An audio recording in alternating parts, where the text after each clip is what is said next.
With due respect, I'd like to tender an apology for the error I made earlier on. I was asked a question by counsel about who was the deputy president at the time. I'm aware that there's been lots of changes in government, but my response to his question was that the deputy president at the time was Mr. Khalima Mutlante, and for the record, I'd like to state that it was an error. The deputy president at the time was Mr. Cyril Ramaphosa. Yes, thank you very much. And that was 2016. Pardon? That was 2016. 2016. Yeah, yes. Thank you. Thank you, Chair. Mr. Maseko, you don't have to feel extraordinarily apologetic about it. I'm told that in Switzerland, Chair, even my colleagues don't know who their president is at any given point in time. Given the role of the nature of the democratic system they have, because their presidents change every year. So we have had a number of cabinet reshuffles, so you should not apologize unduly, Mr. Maseko. But on a serious note, we had just completed what you wanted to say with regards to Annex A of the press statement. That is the document at pages 80 and 81. Can I conclude by asking you this? Have you had any response from any of the members of the National Executive to that memorandum you addressed to them? Did any one of, or all of them, respond to you? Chairperson, just for my clarity, are you referring to the DG's memorandum, Annex A? Yes. Remember, you had told the chairperson that you addressed to 4 members of the executive, okay, and you have identified them. What I want to understand is, have you received any response from any of them? We did not receive any written response. However, the Office of the Minister of Finance at the time, Mr. Pravin Gordhan, did make contact with us with a promise for a meeting to be convened with the forum. The Minister of Public Service and Administration at the time, Minister Ngwakoro Matlodi, also got back to us through his advisor to inform us that they'd received the memorandum and that he was going to come back to us with a date for a meeting. The meetings I've just mentioned did not materialize. The offices of the president at the time and deputy president, through our own follow-ups, did acknowledge receipt of the memorandum verbally, but there's no commitment for a meeting or to respond to the issues we raised in the memorandum. So from your answer, is it fair to conclude then that there was no meeting at all? Following the submission of this memorandum, yes, there's no formal meeting. Yes. I'm sorry, Mr. Malega, is it more correct to say that Annex A was addressed to 2 people and 2 were copied? I thought you might have said it yes, was addressed to 4 and the witness agreed. Yes, it was 2. Yes. Subject to that qualification, do you still stand by your answer that no meeting with any or all of them took place? As far as I'm aware, yes, no meetings here. Thank you. We're still sequencing the documents in your pack. The next document, as I pick it up, is the document that begins on page 82. I'm sorry again, Mr. Maleka. Just as a matter of interest, Mr. Maseko, is there anything significant about the choice of the 2 addressees in Annex A? Is there any particular significance or reason why it was those 2 who were decided, whom you decided should be addressed in that memorandum? That is Minister Pravin Gordhan and the then Minister of Public Service and Administration, Mr. Ngwako Ramatloti. Apologies. The reason why we targeted those two ministers was firstly because we thought that the most important pieces of legislation that was not being complied with was the PFMA, the Public Finance Management Act, and the minister in charge of that particular piece of legislation was the Minister of Finance. As far as appointments in the public service were concerned, the minister responsible was the Minister for Public Service and Administration. Ordinarily, if I may add, Chairperson, this memorandum should have or would have been sent to the President of the Republic at the time, but because a lot of the issues and complaints that were in the public space were in one way or the other implicating the President of the Republic. So that's why the President was not the primary recipient of the letter. Okay, thank you. Thank you, Chair. I had asked you to confirm that in sequence, the next document emanating from you begins at page 82. Yes, I got it. And it runs up to page 91. Can I ask you in your own words to identify and describe this document to the Chair? Chairperson, this is the document I prepared in preparation for my meeting with the Public Protector in 2016. It was submitted to the Public Protector's office. It was essentially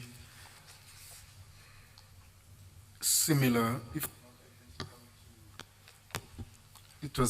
not identical to the document I submitted to the Secretary General of the African National Congress. Thank you.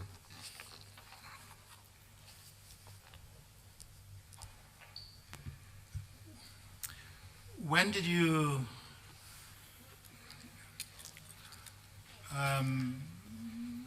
submit this document to the Public Protector?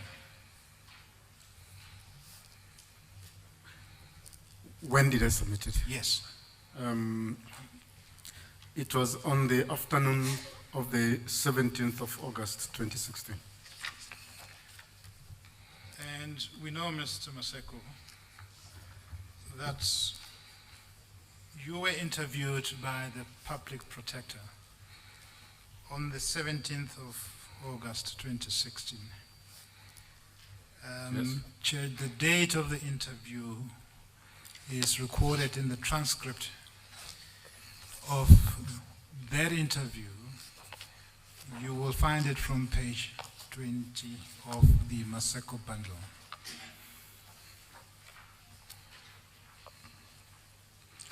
Yes. That is Exhibit E1, page 20. Okay. So you say that you prepared this document in anticipation of that interview, Yes, I did. and you sent it to the Public Protector before that interview. I gave it, well, I sent it to the Public Protector at the end of the interview. Are they? At the end of the interview. Okay. And how did you give it to the Public Protector? I sent it via email. Yes. Chair, I'm not going to canvass the details of it because it repeats or reflects some substantial degree of commonality with the statement Mr. Maseko has made for the purposes of this hearing. So I'd rather deal with the details when I get to that statement. Okay. But Mr. Maseko, there is something which is different in that submission to the Public Protector, which one does not find in the statements and or the transcript of the interview.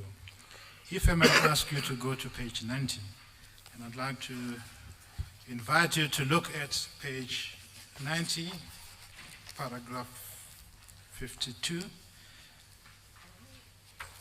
and paragraph 53, because I'd like to pose some questions to you for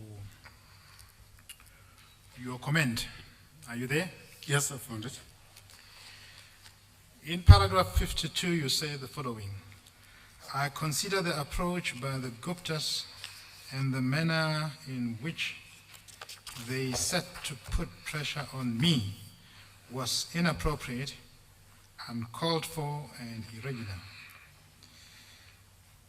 The use of threats against me amounted to bullying and attempting to force me to break all government procurement processes and procedures.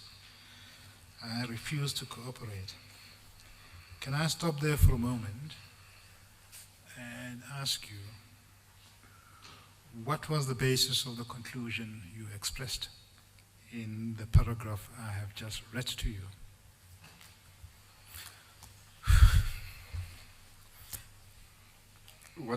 Chairperson, what that paragraph sought and still does to communicate was my view at the time, still is my view as we speak, that the approach by the Gupta family was inappropriate in various respects. Firstly, making demands on me as a public official, not just an ordinary public official. The GCIS was part of the presidency.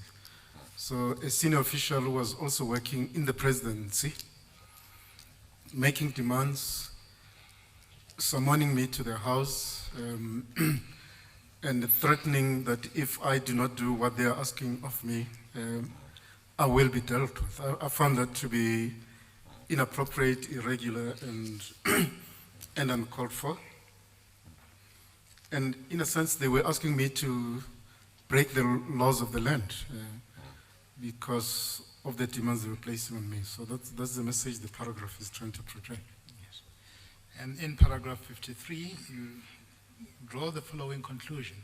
This approach by the Gupta family was contrary to section 217(1) of the Constitution and the Public Finance Management Act, PFMA.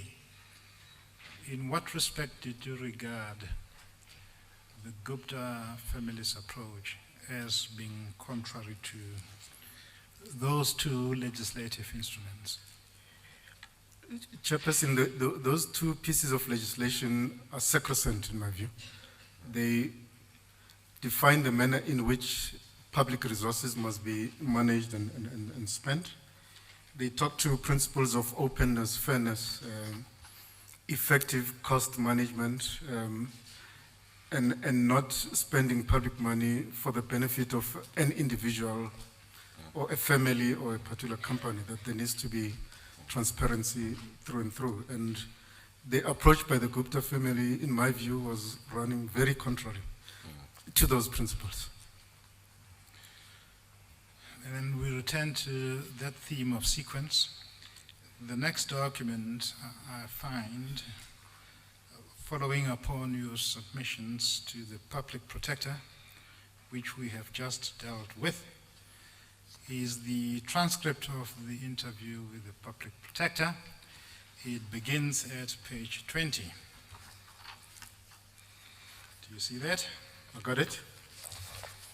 And it's fairly longish compared to the other document. It runs to approximately 44 pages.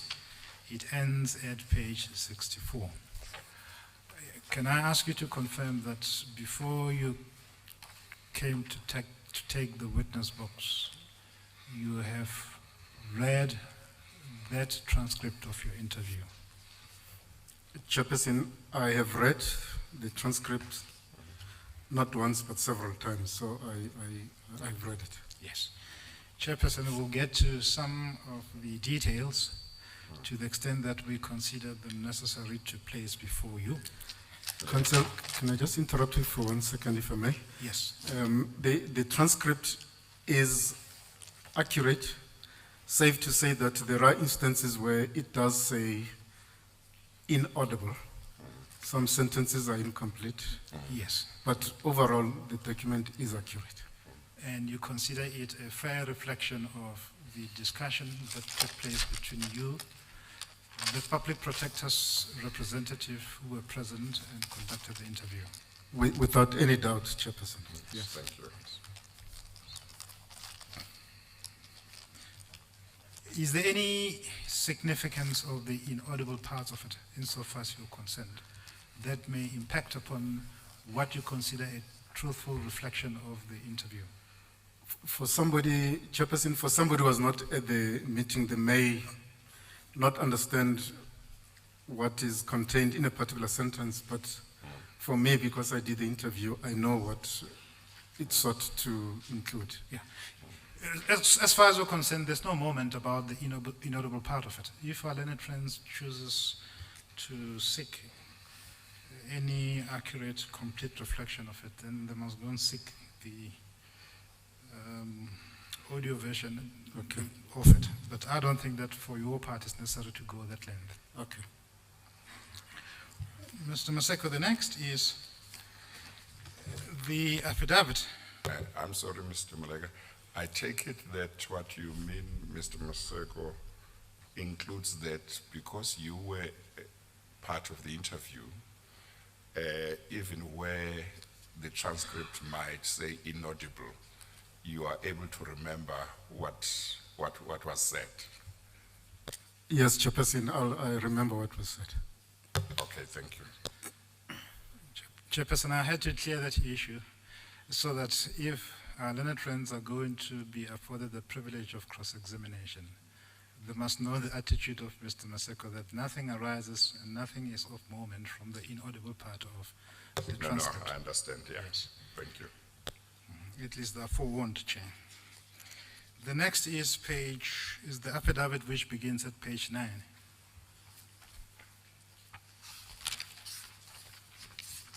I got it, Chairperson.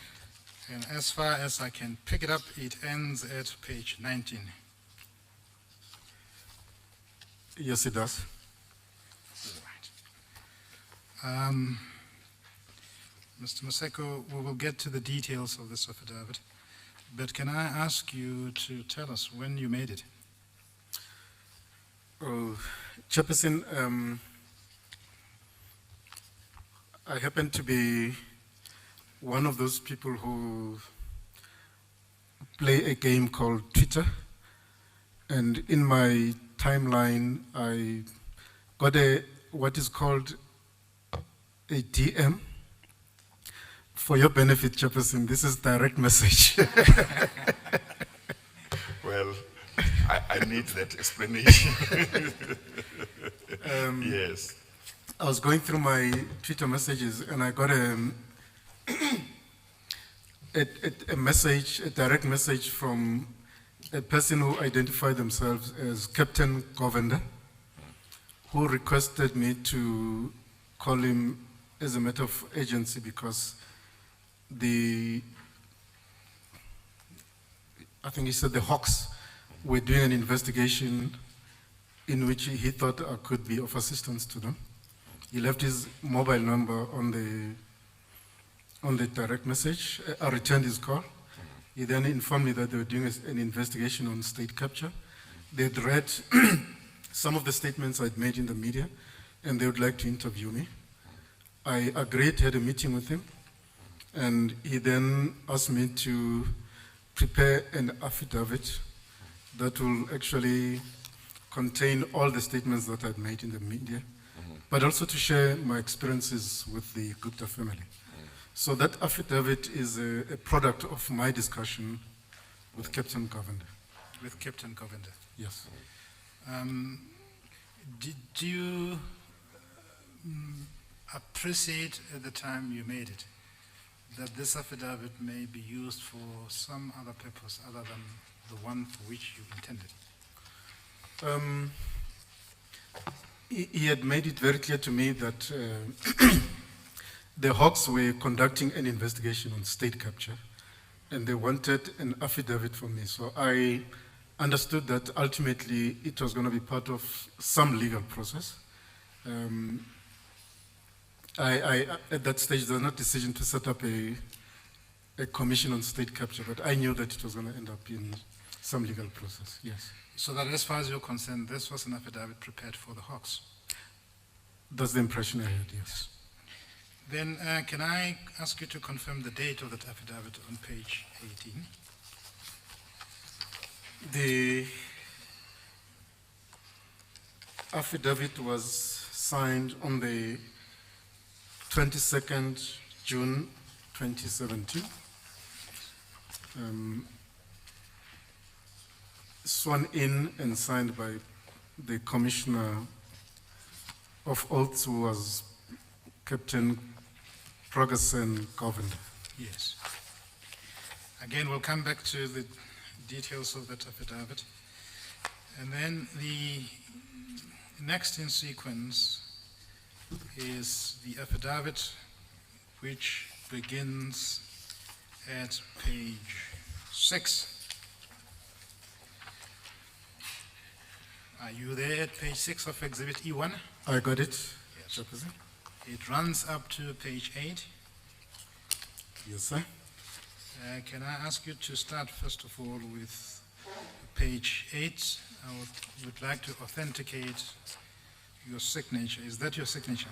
That is indeed my signature, Chairperson. And when did you execute this affidavit? It was on the 24th of August 2017.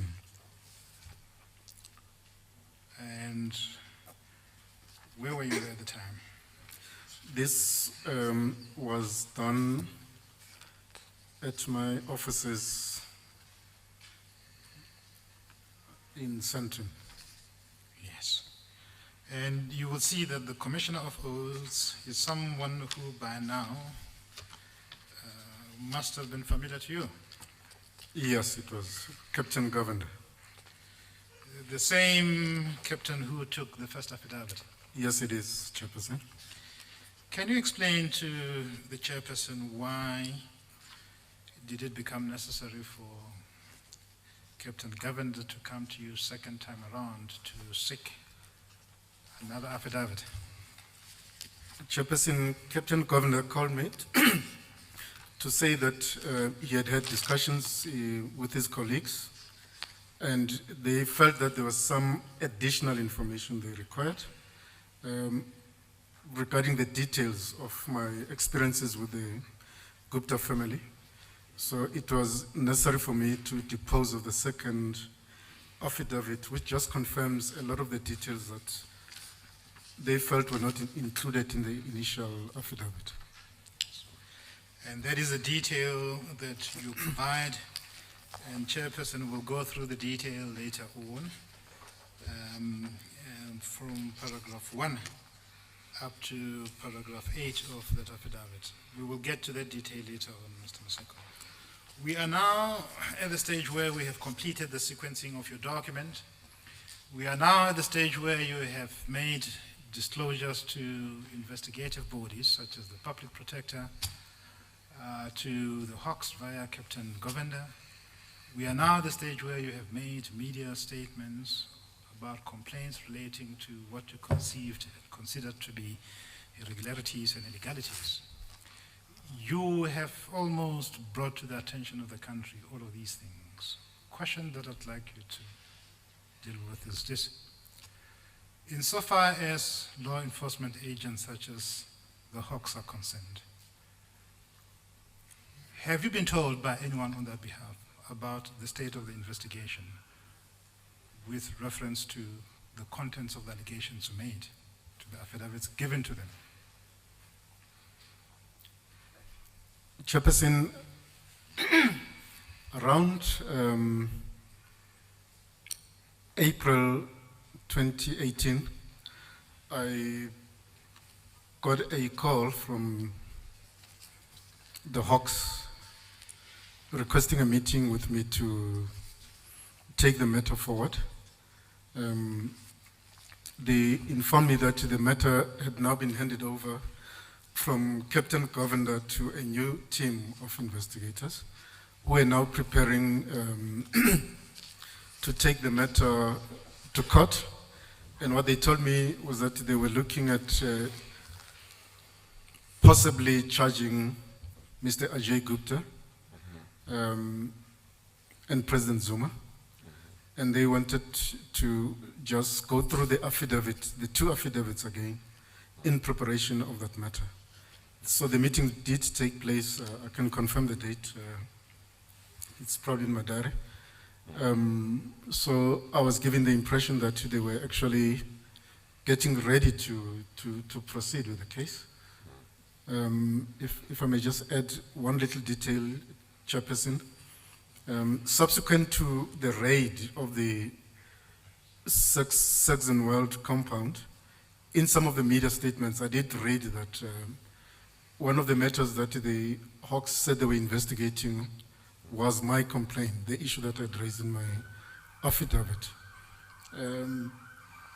But a few weeks after that exchange, they then came back to me to inform me that my matter was no longer going to be followed through. So as I'm sitting here, I'm under the impression that, in fact, that matter has been, I think the words they used was that the matter has been put in abeyance or something, but it's no longer happening. I should relax. Right.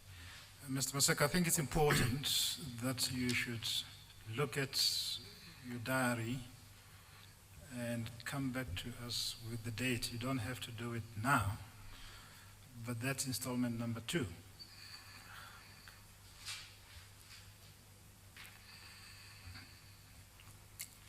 We'll do so, Chairperson. Thank you. In the documents that you have given us, your next interface with the Hawks arises from a media publication, more specifically the Sunday Times. It is in Exhibit E1, and I would ask you to go to page 102.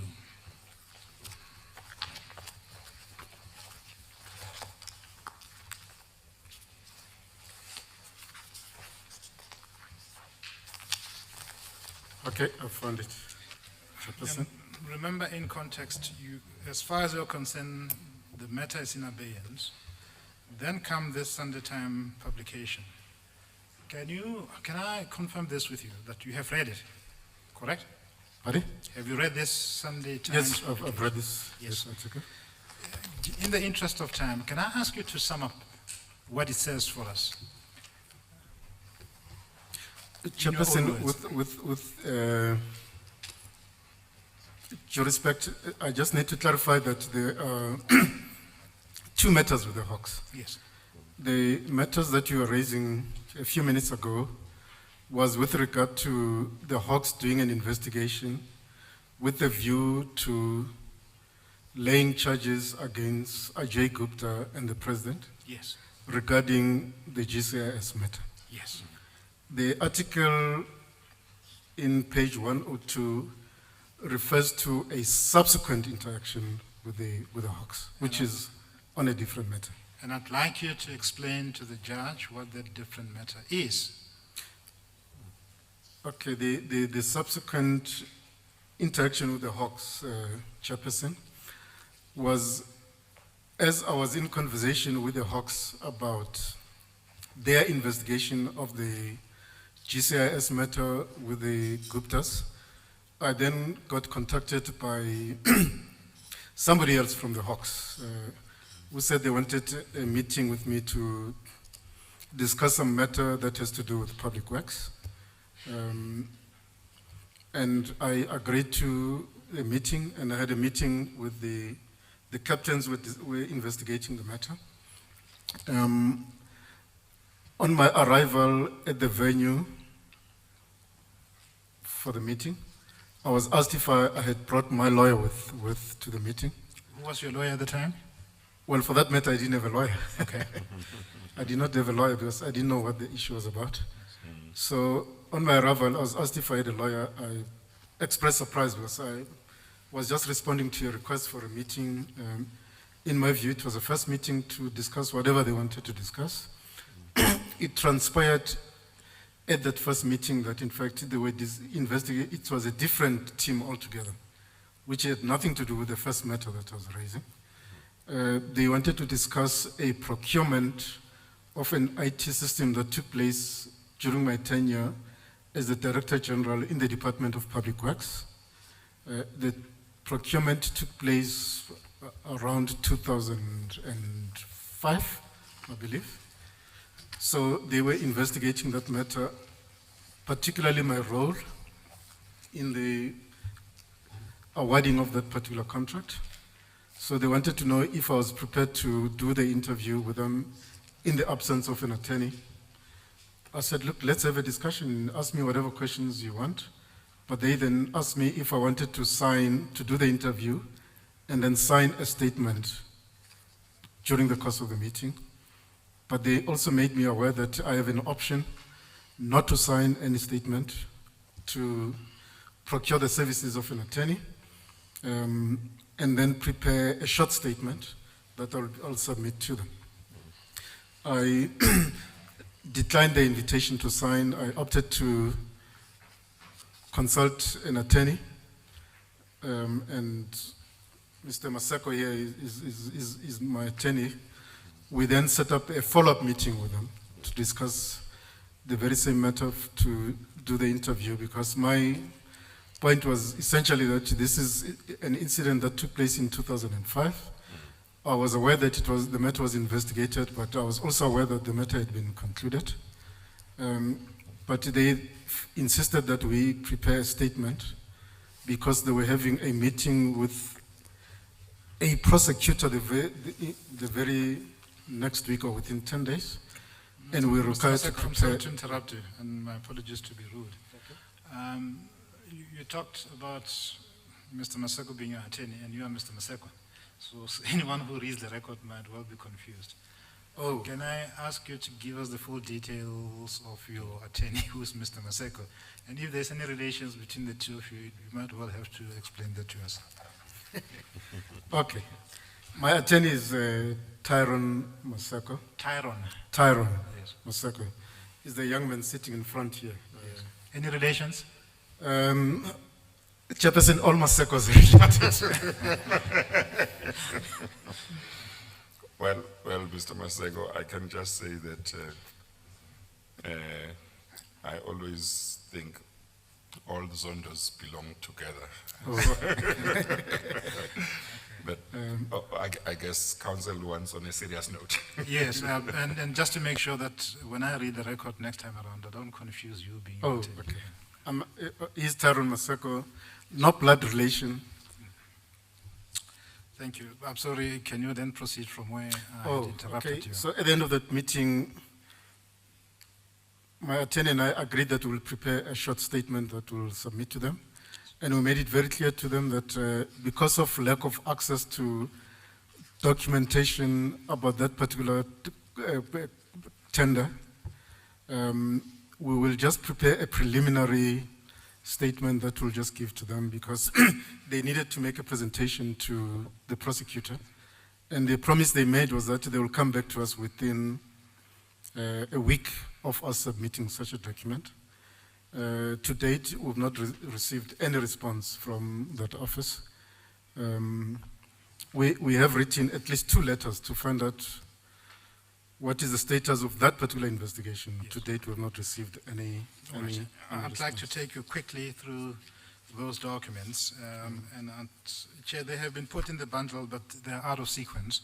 So with your permission, can I just deal with them in order to show some sequence? Yeah, thank you. Mr. Maseko, you have dealt with the article at page 102.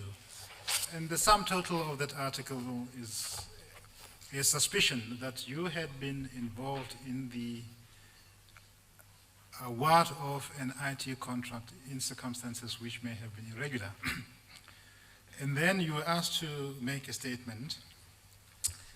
And I would like to start with a document which is an email dated 8 June 2018, and that email is on page 92. I got it. That email is addressed to Captain Masilela. That And is correct, yes. It appears to come from Mr. Tyrone Maseko, who we know now is your attorney. That's correct.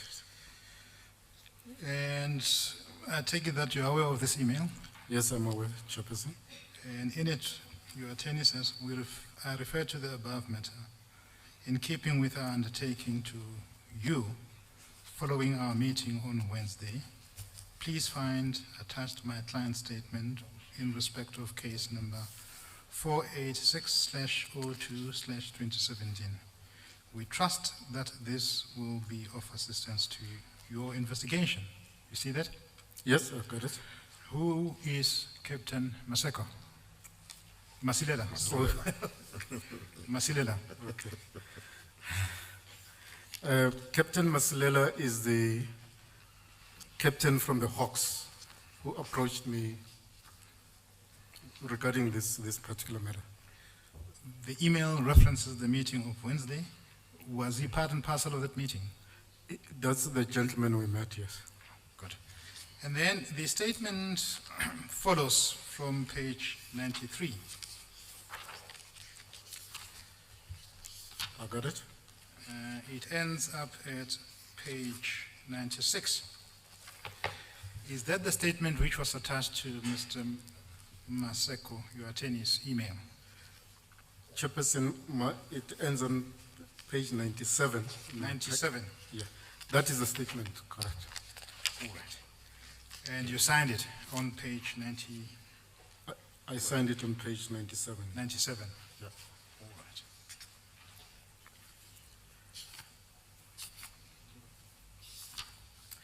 And then thereafter follows an email which is on page 99. I skipped the one on page, well, let me deal with the one on page 98 first. It is dated 26 June 2018. Do you see that? I see it, Chairperson. And it is addressed to someone called Masilela Daniel at sap.gov.za. Do you see that? Yes, I see that, Chairperson. Are you able to identify whose email is that? Masilela is still the captain from the Hawks that we had a meeting with. And it references the same case number. Yes. You see that? I see that. Dear sir, kindly find the attached letter for your attention. Do you see that? I see that, yes. And is that attachment the letter which begins at page 99? That is correct, yes. I'm going to deal with some few issues relating to the contents of that letter. Paragraph 1 references the meeting of 6 June. See that? That's correct.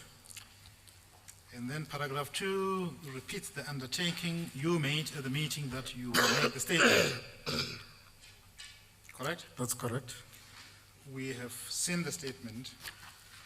And then paragraph 3 says the following. I'd like to read it and invite you to comment. You advised that you would revert to us during the course of last week on the National Prosecuting Authority's NPA decision on the docket. However, to date, we have not heard from you. Do you see that? I see that, correct. May I read paragraph 4. May I request that you please advise us of the status of the docket, i.e., what decision has been made by the NPA, if any. We look forward to hearing from you as soon as possible. That is correct, yes. And Ms. Maseko, you have given the statement under cover of the email of 8 June. It is now almost 18 days down the line, and you are asking for progress in terms of your attorney's letter dated 26 June 2018. Did you receive any progress report thereafter from the Hawks, especially Captain Masilela? Chairperson, we were getting anxious because this was beginning to have a negative impact on our preparations for this particular commission. But to answer your question more directly, we had not received any correspondence at that point. That was not the last of the follow-up you attorney made to Captain Masilela. If you turn to page 100, I got that? you will see a similar cast of characters that we now know by now. First is your attorney, Taron Maseko. The date is 9 July 2018. Do you see that? I see that. And the intended recipient is Masilela Daniel at subs.gov.za. We know who he is. Yes. And the reference is to the same case number. And then the body of the email says, kindly find the attached letter for your agent attention. Do you see that? I see that, sir. And the attachment is on page 101. I see that. I've read it, you've read it. Can you just quickly sum up its contents for us? The letter on 101. Yes. Basically, the letter reads as follows, Chairperson. I refer to the above matter in our letter to you dated 26 June 2018. In that letter, we indicated that our client still awaits official communication of the decision of the state as regards its intention in case number 486/217, which decision we reasonably believe ought to have been made by now, given the duration of the investigation, undertakings made to us, as well as our client's cooperation in the investigation. Kindly let us know how the state intends to proceed herein as a matter of urgency. We look forward to hearing from you. Yours faithfully, Tyrone Maseko. It's now a period of a month after this follow-up by Mr. Maseko, your attorney. Has there been any response? No response at all, Chair. There appears to be a pattern of behavior, and we will argue that pattern later on before the judge. Okay. But the judge has thus far heard evidence from Mr. Jonas about the conduct and behavior of the Hawks in relation to a matter that was raised with him. Okay. Ms. Mentor testified about a behavior from the Hawks. You have given your evidence around the Hawks' behavior in relation to a suspicion hanging over your head. How do you feel about it? Well, I saw it as, Chairperson, I saw it as an unwelcome distraction, and it was a complete surprise to me. At that stage, I was seized with two big legal issues. The first one was the original Hawks investigation about the Guptas and the GCIS matter. Secondly, I was seized with preparations for this commission. Both contacts with the Hawks came after the announcement that the Zondo Commission has been established. But more relevant is that both initiatives came after the Zondo Commission made its announcement that it will proceed with its work. I think the initial statement said the work was going to start in August or July, somewhere there. So this became an unwelcome distraction because it meant that instead of me spending time with my attorney preparing for today, I had to now try and get information. And the biggest issue was that this investigation pertained to a matter that took place about 13 years ago during my duration as DG of Public Works. I had no access to any documentation and information. So preparing even that initial statement that I submitted to them was largely based on memory because I did not have access to any documentation. So it was a distraction, a surprising one for that matter. Mr. Maseko, I'm going to conclude on this issue by asking you to turn back to page 102.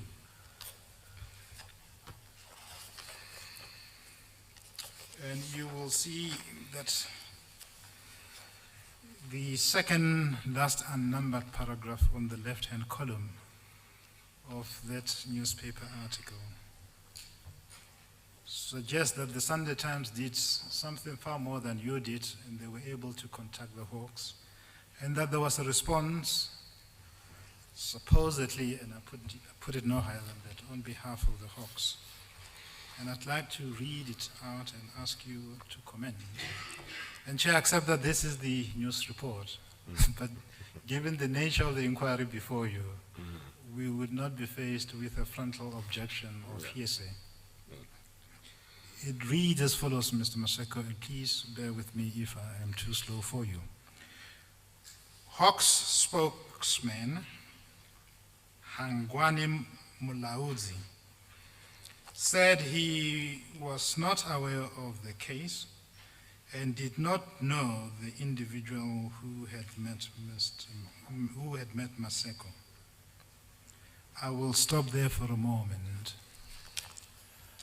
I'm not saying that this is the true version of the Hawks, but if what is recorded here is true, what would be your response to a claim that the Hawks were not aware of this case, and none on behalf of the Hawks met with you?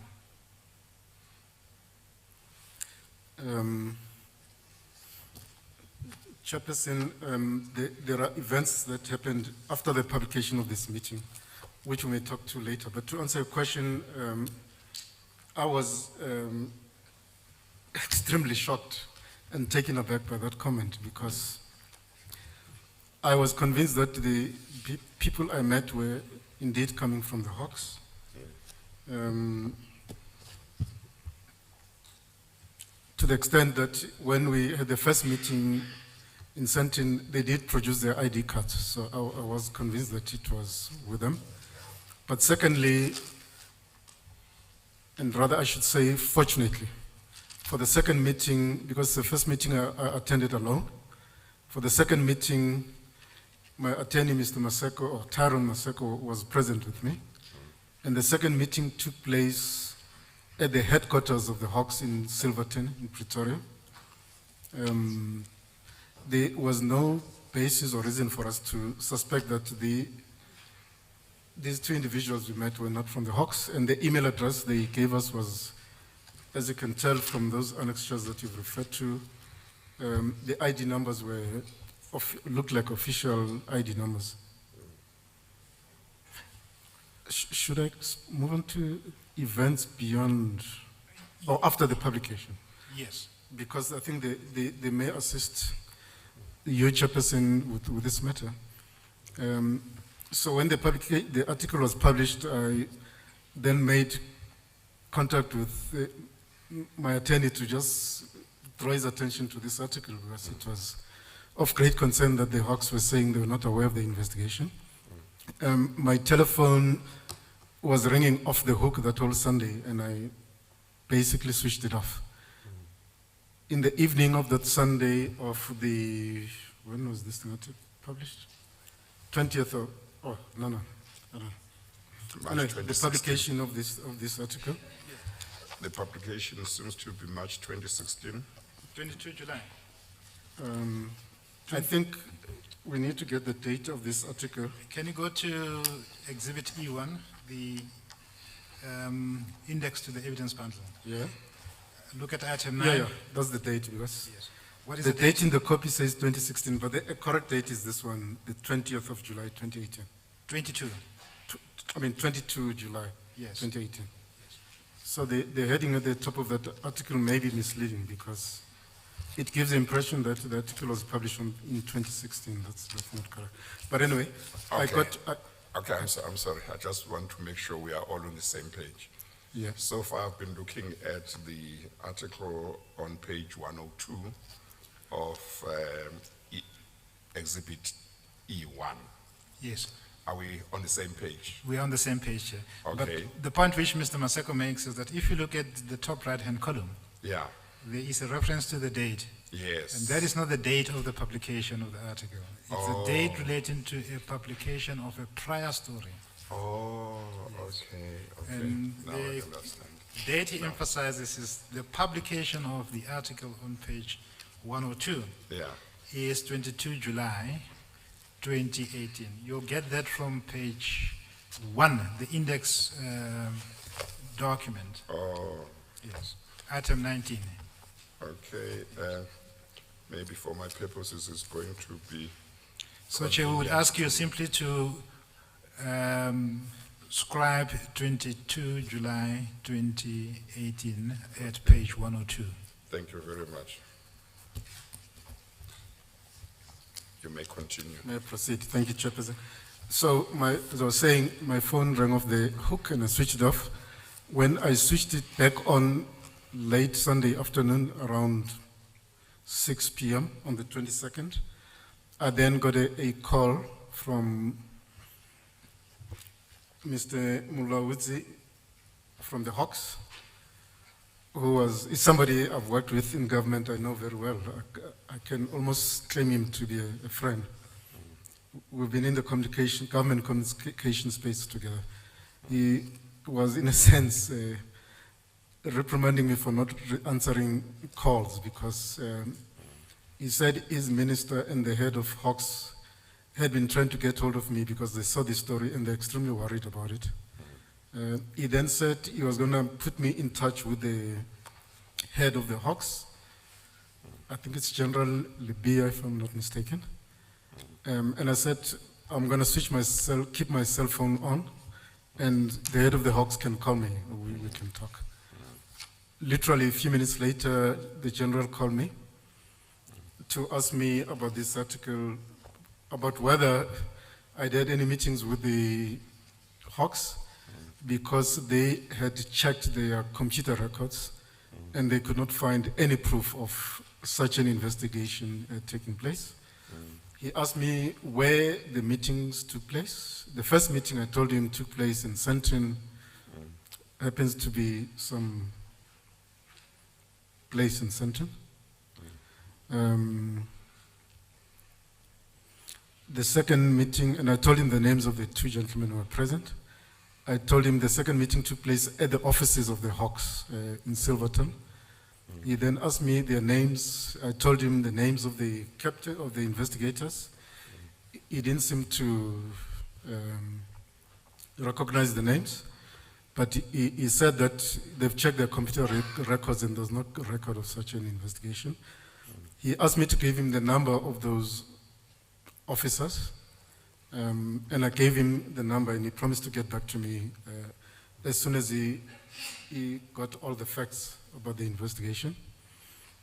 It must have been about an hour or so later that he called back to inform me that, in fact, he has confirmed that there was an investigation. Or firstly, those two people were employees of the Hawks, that they worked in a separate division in the Hawks, and that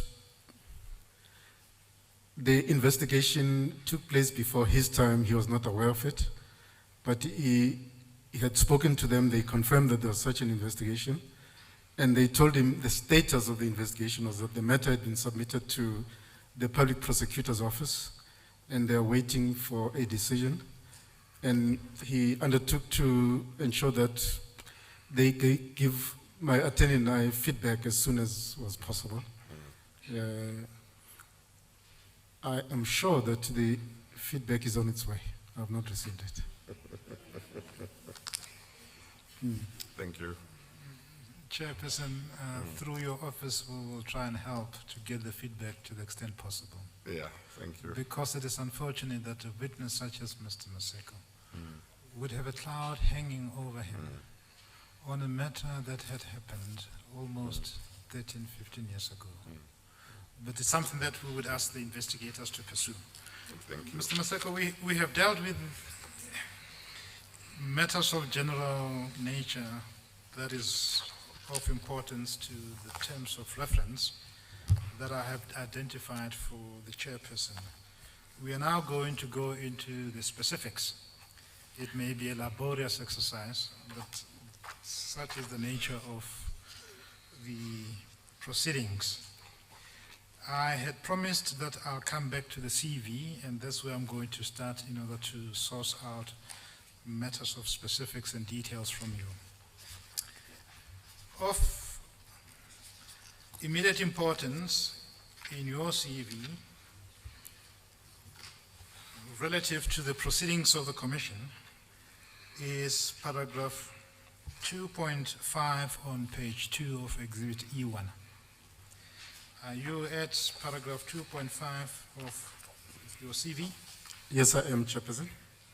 And by the way, let me complete something about your CV, which is important in order to place in context your current activities.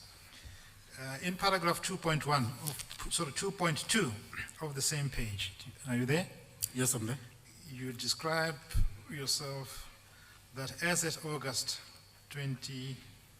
from August 2017 to 2018, July communicate, you were the, let me repeat, from August 2017 to July 2018, you were the Communications Director of Business Leadership SA.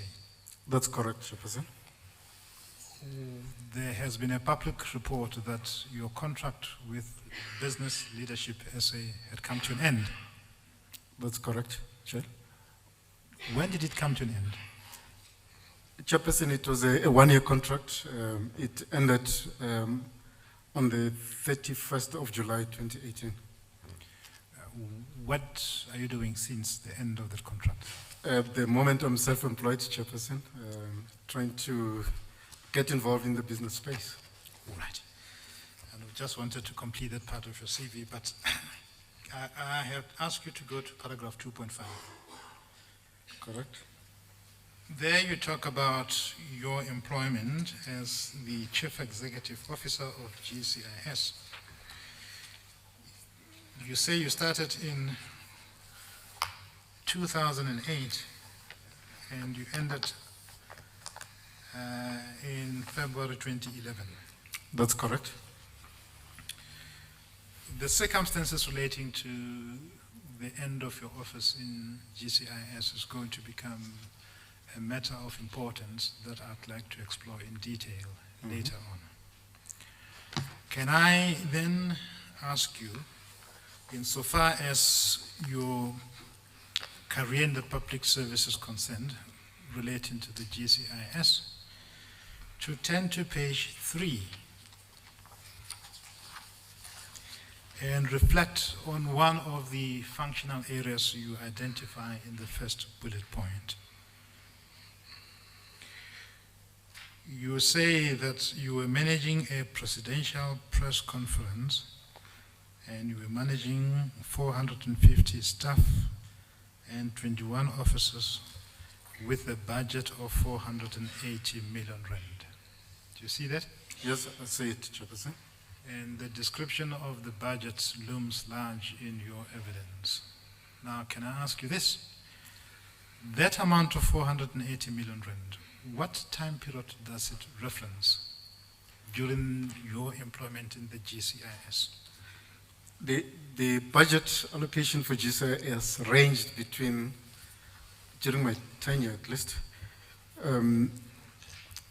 between 400 and 500 million rands per annum.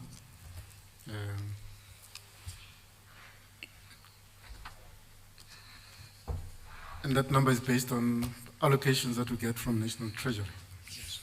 This is, just to be clear, Chairperson, this is just covering the GCIS's operational budget. So it does not include the other amount that we do as far as procuring services on behalf of other departments. So this is just what was in my budget. Thank you. Yes. In your statement, and Chairperson, I'm running ahead, I'll come back. Yes. In your statement, you said that Mr. A.J. Gupta mentioned to you when you met him, or in the course of a telephonic conversation, a budget of 600 million rand. Do you remember that? That's correct, yes. I remember that. And you said you were surprised about the fact that he knew about the budget. Yes, I was surprised, Chairperson.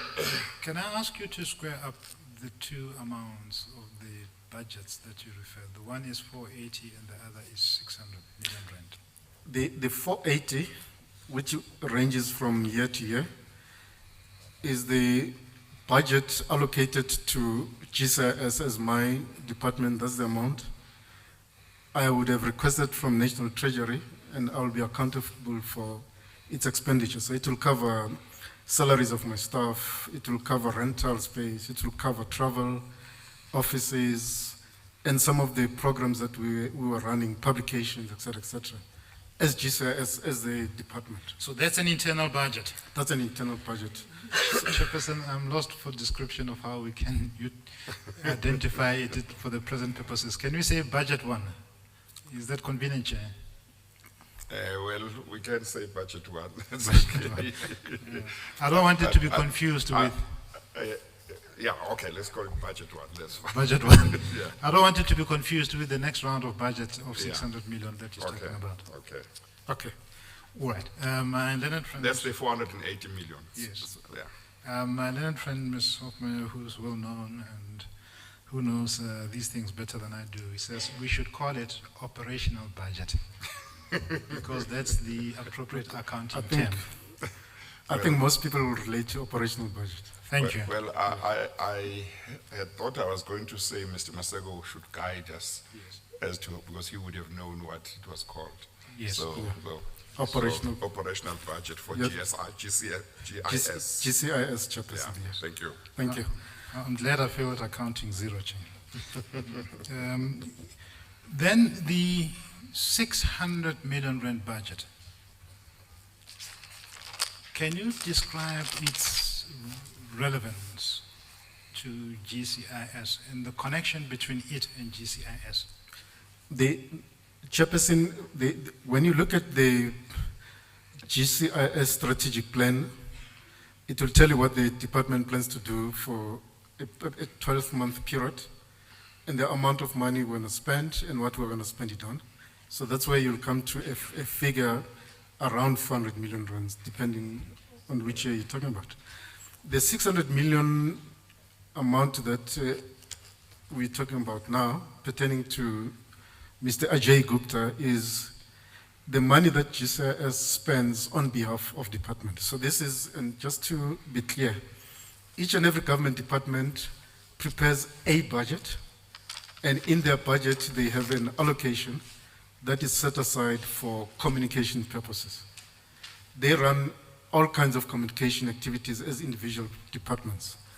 However, individual departments then, from time to time, identify a campaign that they would like to launch nationally, and they will then design that campaign and then come to GCIS and say, we need your assistance with regard to, firstly, just making sure that the plan is aligned to our strategic plan and plans of government as a whole.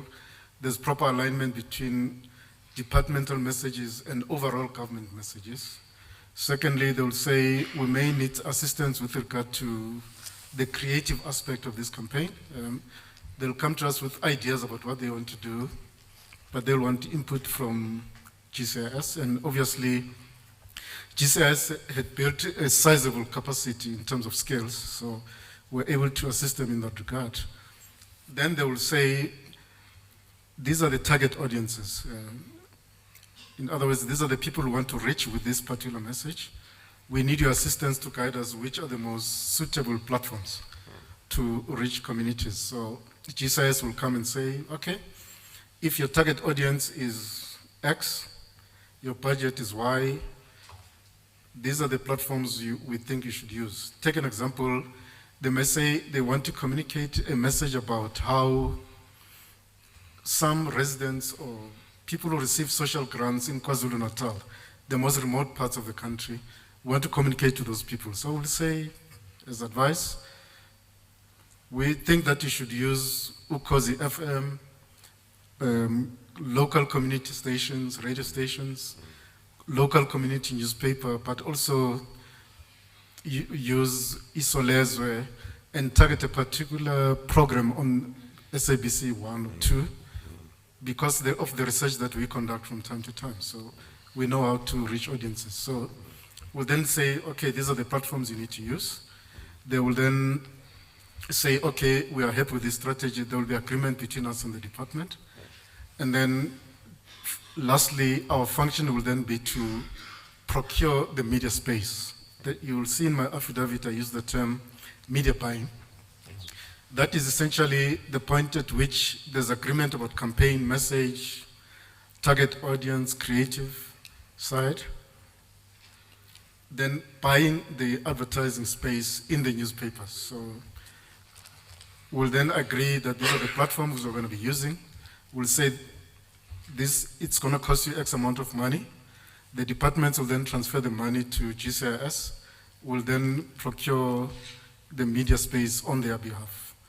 So, and the important point to make here is that at any given point, at the start of every financial year, as CEO of GCIS, I do not have a clue about how much each department is planning to spend on advertising, because they would not have designed their campaigns at a particular point in time.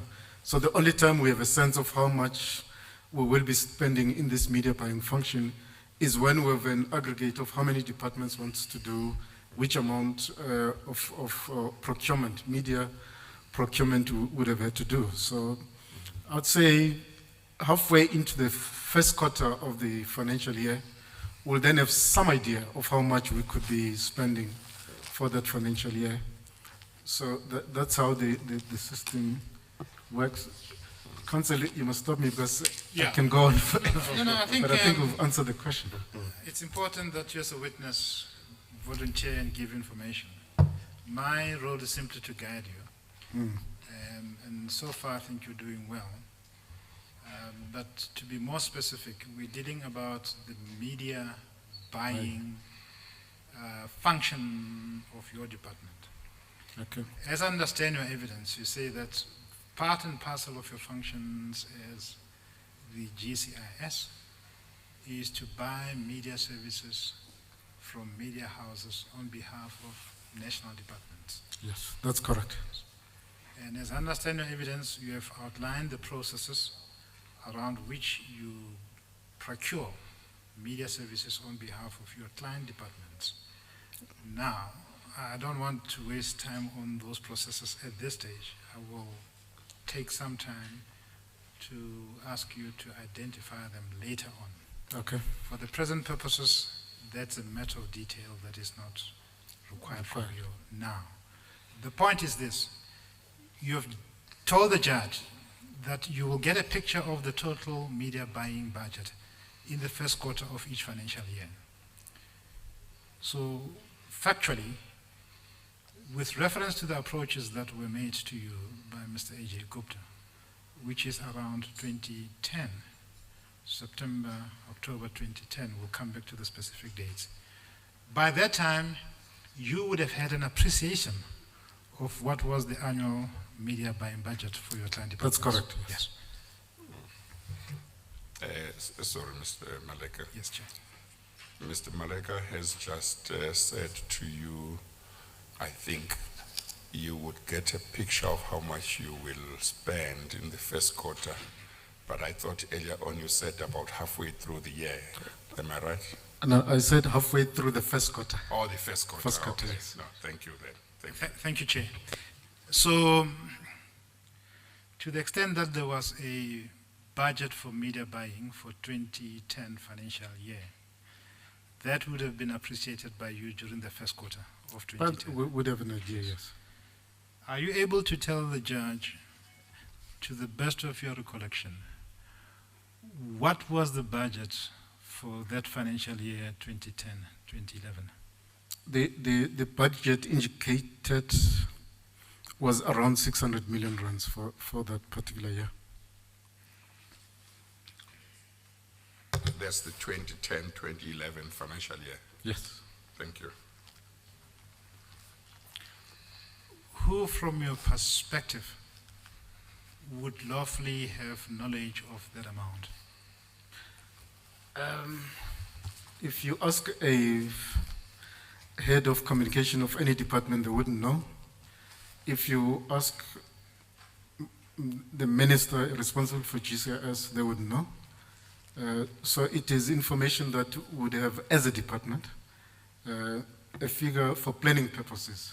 It's a figure that we would have internal within the department. So it's not a figure that would have ordinarily went out to publish. Thank you. Can I then take you back to page 3? Oh, by the way, Chair, I've been asked to describe this second budget, the 600 million one, as the media spend budget. The acronym is quite long. I may be lost. Let's confirm with Mr. Maseko whether that's the correct label. That's media spend. Media spend budget. Okay, that's the 600 million. That's Yes. the 600 million, Chairperson. Okay. So, Chair, I'll move between the media spend budget and 600 million budget. I get lost sometime. Mr. Maseko, I'm back at page 3 of your CV. And then I would like to get some more specifics from you about the last bullet point just before paragraph 2.6. You see there, you describe one of your line function in duty as the CEO of GIS as follows: as government spokesperson, attending cabinet meetings and announcing cabinet decisions through by weekly press conferences, speaking on behalf of government on policy issues, managing government media relations, speaking at national and international conferences. Do you see that? I see that, yes, correct. How does it happen that as the CEO of GCIS, you will assume the role of being a government spokesperson and also attend cabinet meetings and announce cabinet decisions? Well, Chairperson, the way the system is designed is to make sure that there is proper alignment between what cabinet says and what government says on a regular basis. Government messaging to citizens is properly aligned. The job of CEO of GCIS was split into two. One is accounting officer for GCIS, that is day-to-day, managing day-to-day operations of GCIS. The second aspect was being government spokesperson. So as government spokesperson, I was sitting in cabinet meetings to communicate cabinet decisions, yes, but also importantly, to make sure that if there are policy issues that arise in between cabinet meetings, we don't necessarily always have to wait for a cabinet meeting. We could address and deal with these issues and communicate on them without having to wait for a cabinet meeting. So it was a system designed to make sure that there's proper alignment between government communication or government messages across the board and cabinet decisions. I have seen officials describing themselves as cabinet spokespersons. Is there a difference between a cabinet spokesperson and a government spokesperson? Well, the first difference is that I think in my letter of appointment, it was government spokesperson, not cabinet spokesperson. Secondly, the difference between government spokesperson and cabinet spokesperson is that a government spokesperson can speak on matters beyond just cabinet decisions. So in other words, there could be an issue arising pertaining to government's reaction to, for example, we could say election results in Zimbabwe and there would not be a cabinet meeting and it is not possible to wait for a cabinet decision. So then a system is put in place to communicate with the Minister of Foreign Affairs, Minister in the Presidency, and craft a statement, a government statement, without having to wait for a cabinet meeting. A cabinet spokesperson role, on the other hand, is purely a person who speaks on behalf of cabinet, and most of those posts internationally are held by people whose job is just to be spokesperson of cabinet. They just announce cabinet decisions, but they have no responsibility for the overall government communication function. So mine was government spokesperson, not cabinet spokesperson. Thank you. Mr. Maseko, just to conclude on that issue, when you stopped being the Chief Executive Officer of the GCIS, what happened to your role as government spokesperson? Well, what happened to the role? Yes. Did you continue with that role or did it stop?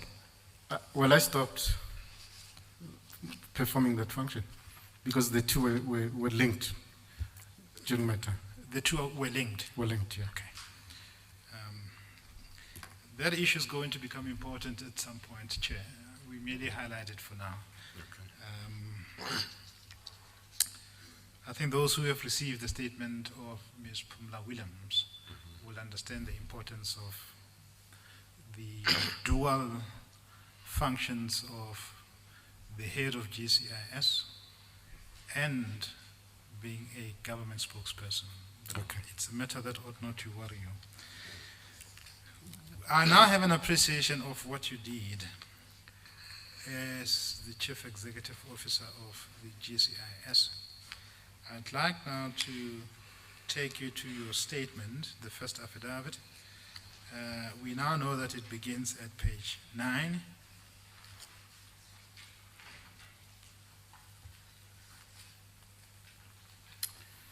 And I ask you to reflect on paragraph 2 of that statement. And you see that it is formulated in the indirect form of speech or speaking. You have explained to the chairperson the context of this affidavit. That's correct. Yes. I'm not going to ask you to repeat it. I just want you to confirm that whoever asked you, as you record indirectly in paragraph 2, was for the purposes that you indicated, and that was the purpose of investigation by the Hawks. That's correct, Yes. Chairperson. Yes. And in paragraph 3, you record that you first made a statement in response to the Secretary General. We have gone through that statement. I'm not going to take you back to it. That's correct. And then in paragraph 4, you foreshadowed the details of your experience with the Gupta family during your tenure as the accounting officer and chief executive officer of the GCIS. That's correct. Paragraph 5 is important, and there you say, I was approached by the Gupta family during your tenure as the accounting officer and chief executive officer of the GCIS and government spokesperson. You see that? That's correct, yes. Now, I'd like to get to the details of that approach. All I want to point out to you now is that from paragraph 6, page 9 of Exhibit E1, up to page 10, paragraph 9, you give a background that we have dealt with. So with your permission, I would like to gloss over those paragraphs. Are you comfortable with that? I am comfortable, Chair. Yes. And we now begin to talk about the approaches that you have foreshadowed in paragraph 5. They start at page 10, Chairperson, paragraph 10. And you say, around September-October 2010, I received a call from Mr. A.J. Gupta on my mobile number. You give the number. I'm not going to repeat it publicly. Requesting a meeting to discuss what he said was a new project which he and his company were launching, which he indicated required government support. You see that? I see that, Chairperson. I'd like to ask you some few specific questions, and I'll do so in bite-sized form, if you don't mind, and ask for your comment. At that point in time, I'm talking October 2010, did you know Mr. A.J. Gupta? Yes, Chairperson, I did know him. Are you comfortable to tell the chairperson how it came about that you knew him? Yes, I am comfortable. Please do. Chairperson, one of my responsibilities as GCIS CEO was to be responsible for an agency called the International Marketing Council, which is currently known as Brand SA, Brand South Africa. And after my appointment as CEO of GCIS, I went through the list of board members and I realized that discovered that he was one of the board members. Not that I was necessarily looking for his name, I was just going through the list and his name was there. And I'd had several meetings, or attended several meetings of the board meeting. In one or two of those meetings during my tenure, he did attend, I think, one or two of those board meetings, and I met him there as one of the board members. And I suppose at that meeting you may have exchanged some pleasantries or spoken to him? Well, yes, Chairperson, I did have conversations with him and all other board members at the time. Yes.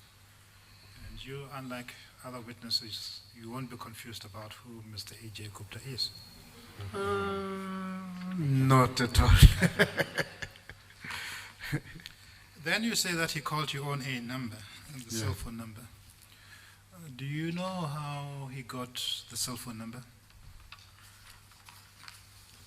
Well, in my interactions with him, I don't recall ever giving him the number, but it would have been easy to get my number because as a board member of the International Marketing Council, my details were there. And in all the media statements that we issued as GCIS and I issued as cabinet spokesperson or government spokesperson, my number was always included there. So my number was fairly public. And then you say that he indicated to you that he needed to discuss a new project which he and his company were launching. Did he disclose at that point in time the nature of the company, its name and details to you? Well, the nature of the conversation was essentially about a request for a meeting to discuss a project, and the project was about setting up a media company in the country that will have interests in both print and electronic media. I'll come back to a date when one of the media companies, more specifically TNA, was launched. It's a matter which is common knowledge because that date when TNA was set up has been disclosed by the Pari Research Group in a report which has now been given to the chairperson by Ms. Norman. It has also been disclosed in the liquidation application brought by Mr. Manyi to liquidate, amongst others, TNA. But as far as you are concerned, do you know when TNA was established? If my memory serves me right, I think it was established in the latter part of 2010. It could be, I think it was latter part of 2010, but I don't recall, in fact, I don't know the exact date of their launch.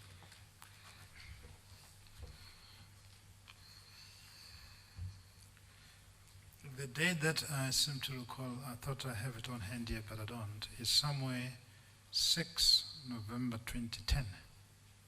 Does that resonate with you? I think it will be just about right around that time. And then you say that he indicated that he wanted to discuss with you the government support which he and his company required. That's correct. Did he disclose to you at that point, the first call, what sort of support was he looking at?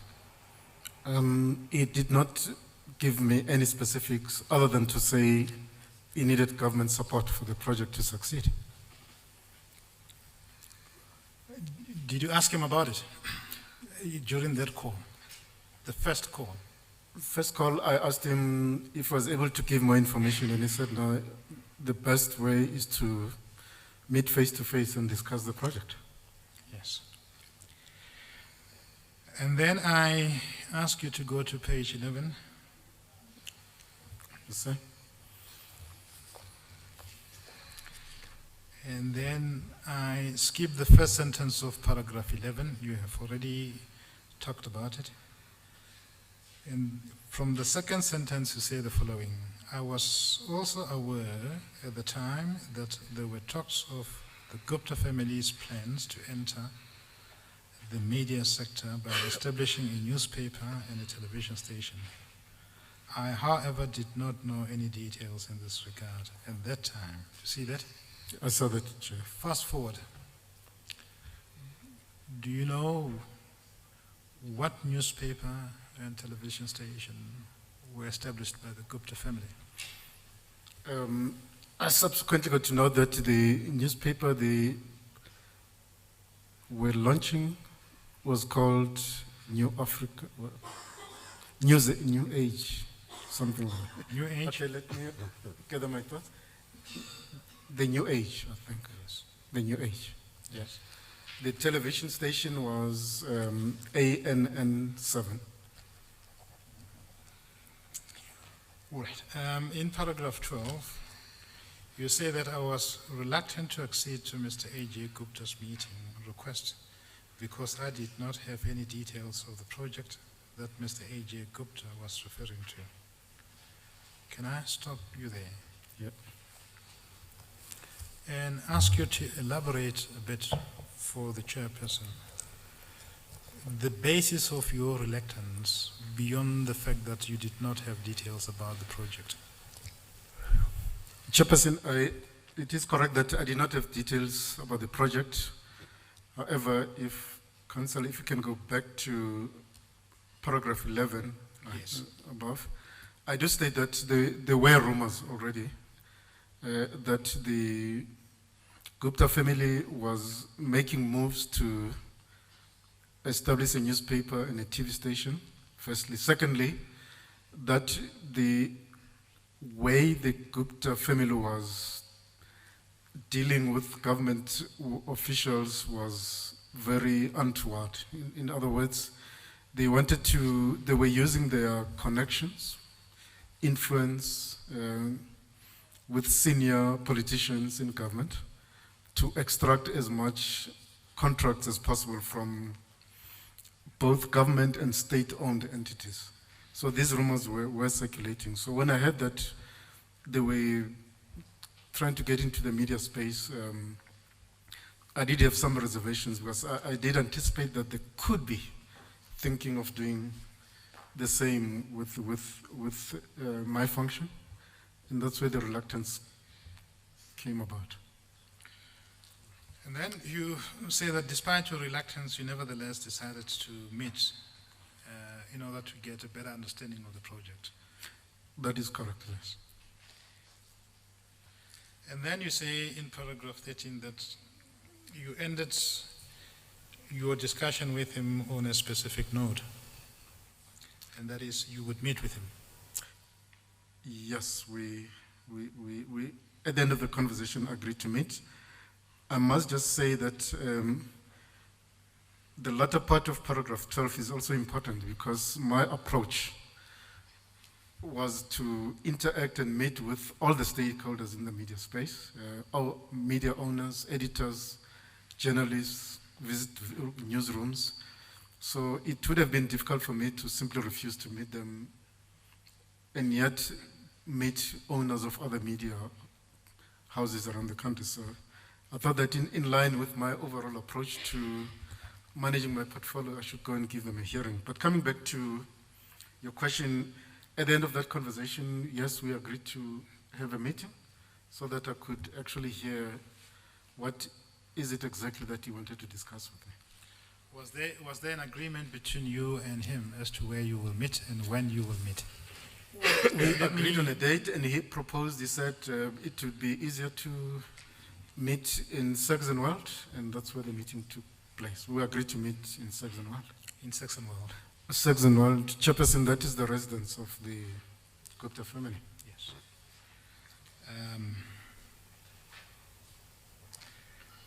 When did you meet with him? As far as you can recall. Chairperson, again, my apologies. We tried to, well, I tried to access my diaries from GCIS, but not as successful. So I unfortunately can't give a specific date. I do recall the time of the meeting, which was, I think it was 2 p.m. on that particular day. But I think it must be around I suppose all I'm trying to establish between, I'd say between, it might be around between May and July of 2010, somewhere there. But I know questions of date is quite tricky given the time when these events happen, but all I'm trying to establish from you is after the call, more or less, how many days, weeks, or months did it take to get to that meeting? my recollection would be that I think it must be within a week or two that such a meeting took place. Within a week or two? Yeah. I'm sorry, Mr. Malaga. Did you say, Mr. Maseko, it was around May, July? May, June, July, somewhere around there. Oh, that's 2010. 2010. Yeah. Thank you. Well, can it be? Because in paragraph 10, you say that you got a call in September, October 2010.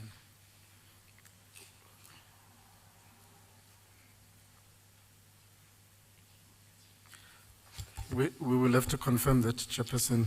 Yes. Yeah. All right. I'm pleased to hear that the acting DDG of GCIS is coming to testify before the Commission. And I'm hoping, Chairperson, that they could help to facilitate access to my diary, because Yes. all of those things are documented in my diary. And we were hoping that we would also be able to access transcripts of the cell phone conversations between myself and Mr. Gupta so that we could put this matter to bed, because at the end of the day, all of these conversations must be existing somewhere in record. Yes. Chair, I can say that we have set the investigators to look at this issue. Okay. But for now, can we proceed on the premise and tell me whether you're comfortable with it? That the meeting ultimately took place a week or so after the call. Yeah, that much I can confirm. Yes.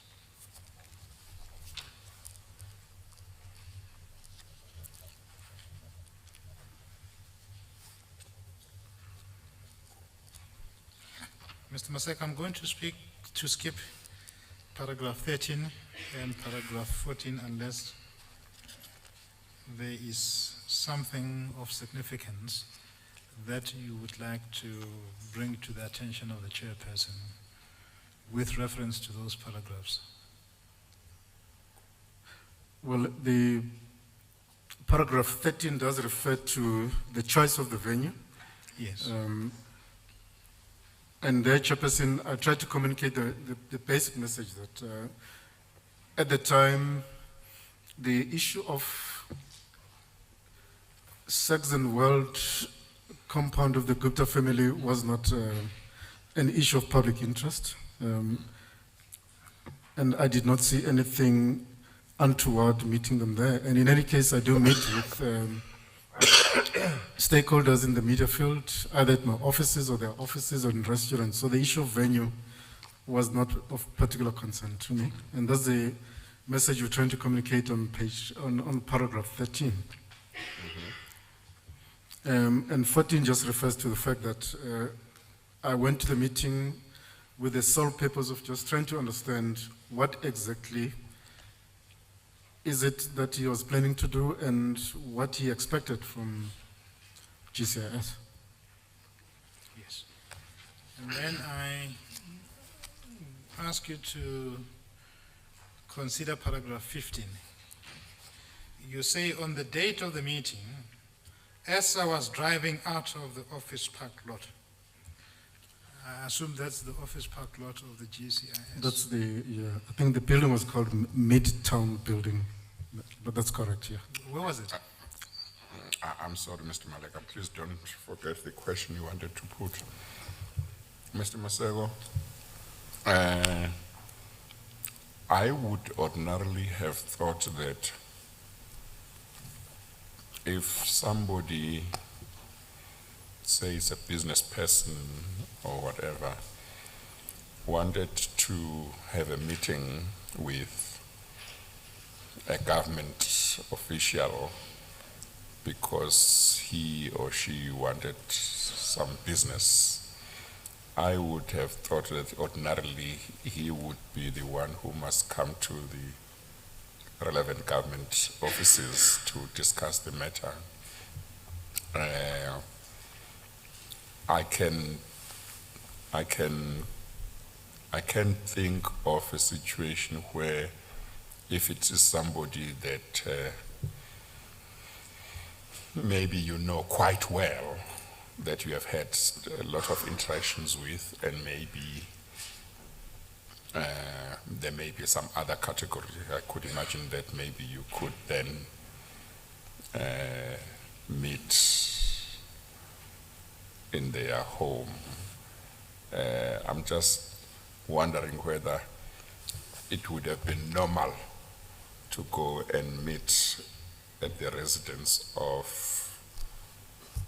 somebody who wanted to do business, unless it is somebody, I don't know, maybe that you might have had a lot of interactions with. Well, Chairperson, the conversation went on for some time with him, and at some stage I just decided to agree to the meeting. I will say that without any hesitation that I did not think too much into the venue, because I knew who I was, what type of person I was, and a person could meet me either at his house, office, my house, but knowing who I am, the venue would not change where I am. Okay, thank you. But the judge's question, the chairman's question still remains. Is it normal or practice in the public service for persons who require government support to meet outside the official premises of public service officials concerned? Is it normal business or employment practice? Chairperson, it is normal for meetings between public servants and members of the private sector to take place outside of offices, official offices of either the company or government. Meeting in a private residence, you could argue that it is a little bit abnormal. But as I say, at that particular point in time, I didn't see anything untoward, because I thought it was a meeting where I needed to hear more, to get more about what he was talking about. Yes. Chairperson, unless there's anything around paragraph 14, I would move to paragraph 15, and that is going to be a matter of controversy. I wonder whether this is not an appropriate time to adjourn. Yes. It may be. How long do you think you might take tomorrow? I'm trying to see whether, subject to everybody concerned finding it acceptable, whether there is room to go on for about another 30 minutes or not. But it just depends whether it suits Mr. Maseko, it suits the legal team as well. I won't insist on it. Yeah. Chair, it will take me a bit of time to go through the details of the statement. So Yes. to give an indication, I should be done by tea time or shortly after tea time, if we begin at Yeah. the normal time. Oh. But if Mr. Maseko is convenient, we can start at 9:30. Yeah, well, I was also thinking we could start at 9:30 if it suits everybody, including Mr. Maseko. Yes. Mr. Maseko, would 9:30 be fine for you tomorrow? It will be perfect, Chairperson. Yes. And, And and is that fine for the legal team? That's fine. Okay, thank you, thank you. and Mr. Maseko, in the meantime. I'm sorry, counsel for Mr. Maseko, is that fine? That's most suitable, thank you. Okay, thank you, thank you. Chairman, then we would ask you to formally adjourn the proceedings. Okay, thank you very much. We'll adjourn until 9:30 tomorrow morning. Thank you, Mr. Maseko. You can come back tomorrow 9:30. Thank you, Chairperson. Thank you. All rise.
Yes, yes, same line. All right.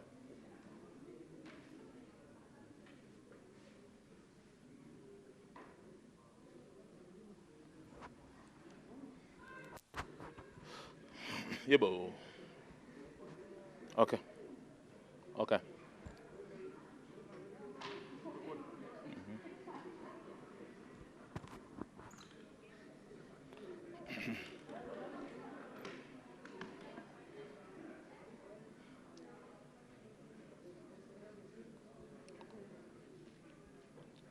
Yeah.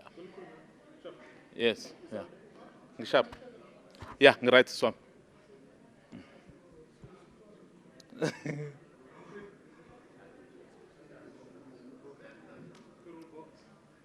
Oh, that was quick. That was.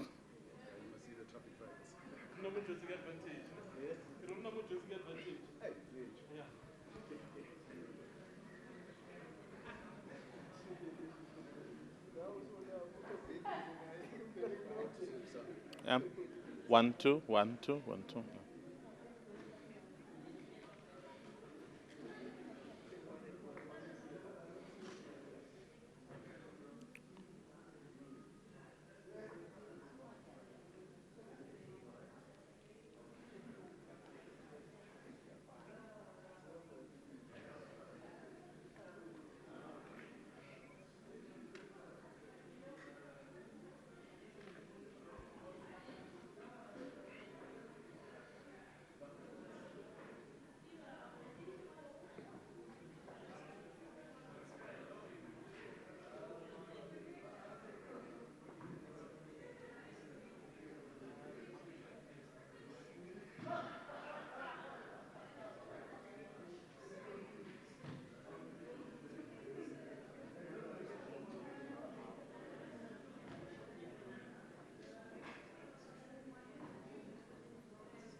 And badlala iklip kafikimento. And we're on Themba now. Yeah. We're on Themba now.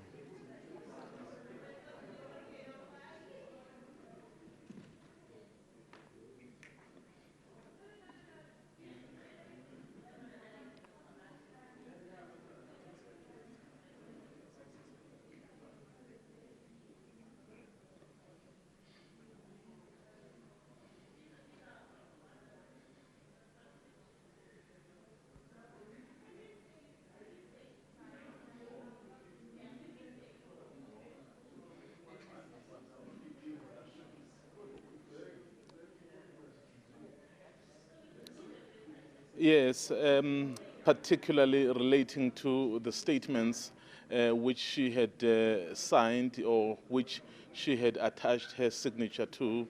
Some of them basically she was questioning them, saying yes, it may have been her signature, but she wasn't really sure if she had any part to it.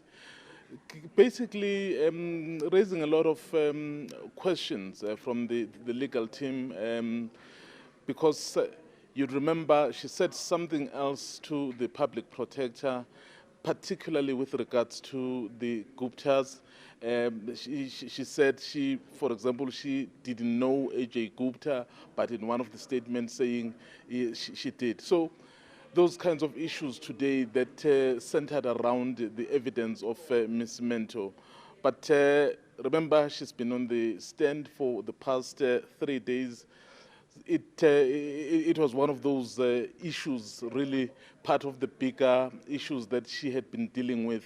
Her explosive evidence, many are saying, is that meeting that she says she had with the Guptas at the Saxon World, where she says they offered her the ministerial post in the presence of former president.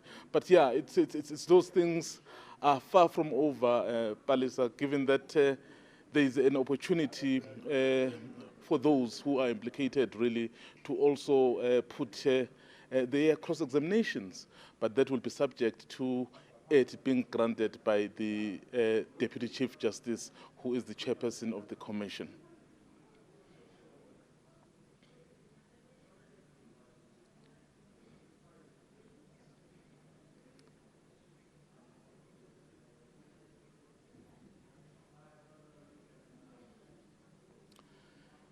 The evidence or the testimony by Mr. Maseko, who was, as you've correctly said, the chief of the GCIS at the time all these events unfolded, really painted a picture of the Guptas in his own description as people really who were disrespectful because the kind of things that they demanded were quite unreasonable at times. But what the legal team has been seeking to do in this evidence leading was basically to lay the ground as to how he got into contact with the Guptas. The legal rep of the commission, Vincent Maleka, basically asked if Mr. Maseko knew Ajay Gupta, who he has accused of in the past of demanding that he channel basically some of the monies or advertising towards their businesses. He said at some point he served at the board of the International Marketing Agency, where really he would meet him time and again. And then he said to him, at some point, he would like to discuss with him some business idea. Though that kind of discussion, Palesa, did confuse the judge and the legal team here, because I think there was a mix-up of the dates from Mr. Maseko.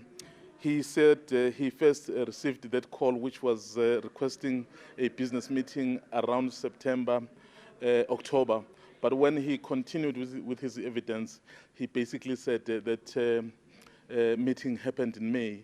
And then, of course, Mr. Maseko himself said he could have been confused because he has been having difficulty with accessing some of his diaries at the GCIS, because he says it will be possible to set the record straight once he has all the diaries relating to the business of what he used to do as a government official.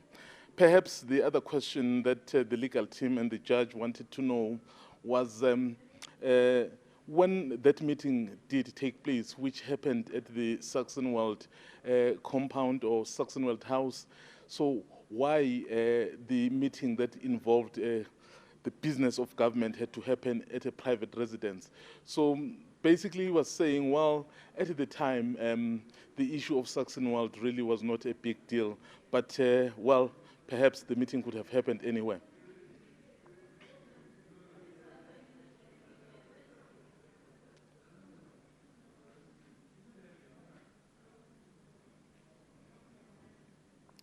The commission has just adjourned.